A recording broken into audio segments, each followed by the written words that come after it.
Assalamualaikum dan salam sejahtera. Saya Muhammad Nur Safian bin Muhammad Faizal. Hari ini saya akan mengulas satu topik, iaitu kelebihan dan kekurangan bekerja dari rumah atau work from home. Work from home adalah suatu istilah bekerja dari jarak jauh, lebih tepatnya bekerja dari rumah. Jadi pekerja tidak perlu datang ke pejabat secara bersemuka dengan para pekerja lainnya. Bekerja dari rumah ini sudah tidak asing lagi bagi para pekerja bebas atau freelancer. Namun dari istilah, mereka lebih sering disebut dengan kerja jarak jauh atau remote working. Bekerja dari rumah dan kerja jarak jauh sebenarnya tidak ada bezanya, hanya istilah sahaja. Yang membezakan hanyalah peraturan organisasi mereka bekerja sahaja. Ada yang menerapkan masa bekerja yang normal, iaitu dari 8 pagi hingga 5 petang atau jam kerja bebas asalkan pekerja siap semua tugasan dan mempunyai komunikasi yang efektif dan pantas. Dalam penerapan bekerja dari rumah, organisasi perlu melakukan pemantauan secara berkala, apalagi organisasi yang baru menerapkan bekerja dari rumah untuk pertama kalinya. Kongsikan kepada para pekerja tentang tips meningkatkan produktiviti kerja ketika bekerja dari rumah agar hasilnya tidak berbeza seperti di tempat kerja. Terdapat beberapa kes organisasi yang menerapkan bekerja dari rumah, hasilnya malah lebih bagus dibandingkan dengan kerja di pejabat. Hal ini boleh menjadi penilaian setiap organisasi tentang kelebihan dan kekurangan apabila menerapkan sistem bekerja dari rumah.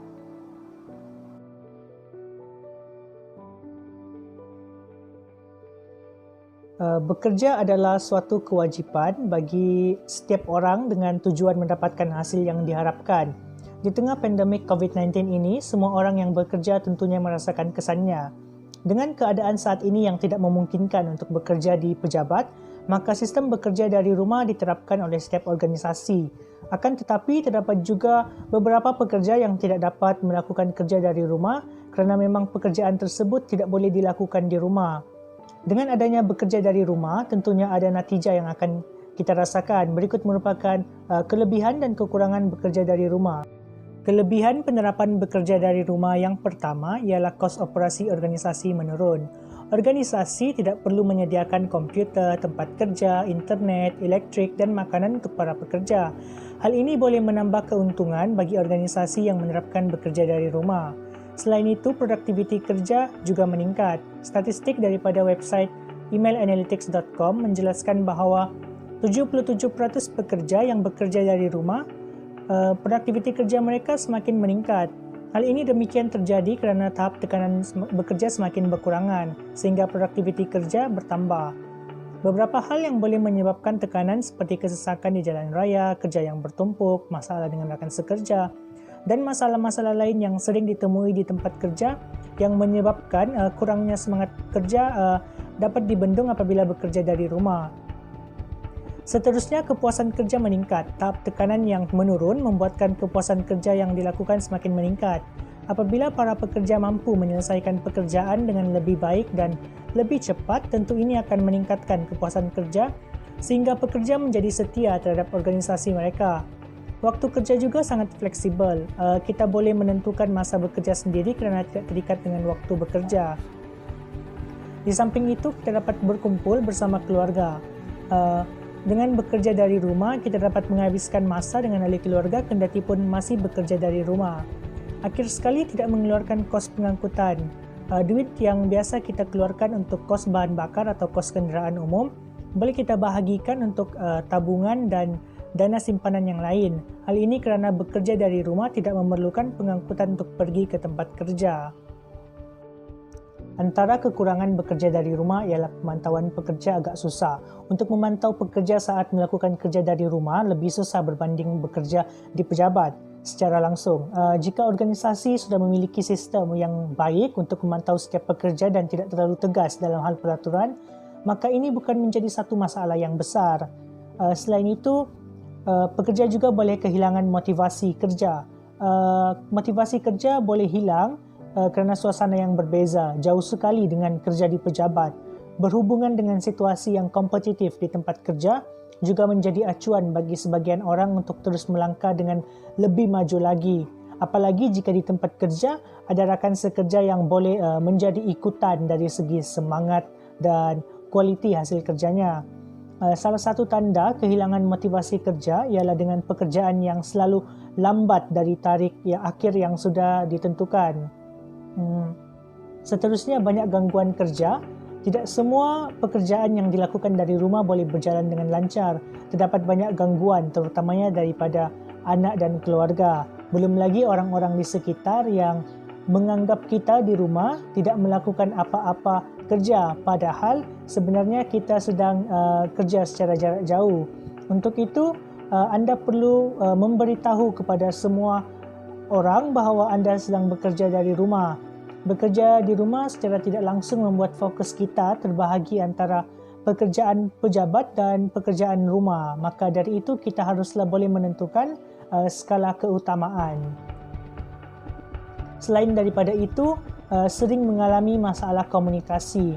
Komunikasi menjadi onak dan duri ketika melakukan kerja dari rumah. Selain itu, kita mestilah selalu berada dalam talian dan mudah dihubungi, terutamanya apabila terdapat perbincangan agar tidak ketinggalan info terkini. Bekerja dari rumah mampu menyebabkan terjadinya salah faham antara rakan sekerja, pihak atasan atau bawahan dalam bekerja kerana kurangnya komunikasi atau komunikasi tidak disampaikan secara langsung. Di samping itu, terdapat masalah keselamatan data. Keselamatan menjadi satu isu yang perlu diperhatikan ketika bekerja dari rumah. Data-data pekerjaan yang penting tidak disarankan untuk dikirimkan menggunakan jaringan biasa. Langkah keselamatan yang seyogianya kita gunakan ialah VPN. VPN memungkinkan untuk membuat saluran selamat dalam jaringan awam sehingga tidak ada yang boleh mengaksesnya kecuali hanya pengirim dan penerima sahaja. Akhir sekali, kos operasi rumah juga akan meningkat. Semua kos operasi bekerja automatik akan berpindah semuanya ketika kita bekerja dari rumah, seperti bil elektrik, internet dan makanan yang sebelumnya menjadi tanggungjawab di pejabat. Untuk itu kita boleh berbincang dengan pejabat perihal kos operasi bekerja dari rumah, kerana ini menjadi tanggungjawab pihak atasan organisasi.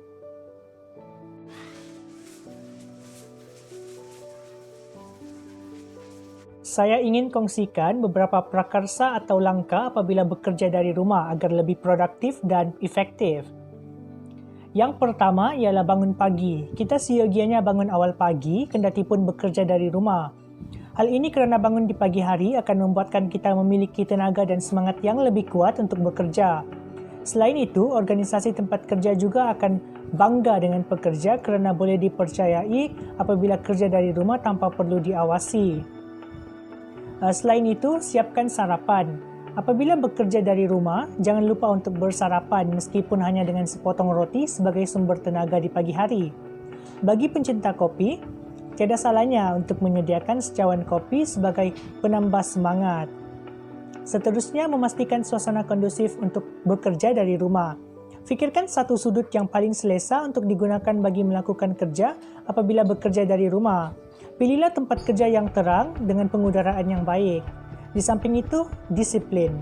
Walaupun bekerja dari rumah tidak bererti kamu tidak diawasi.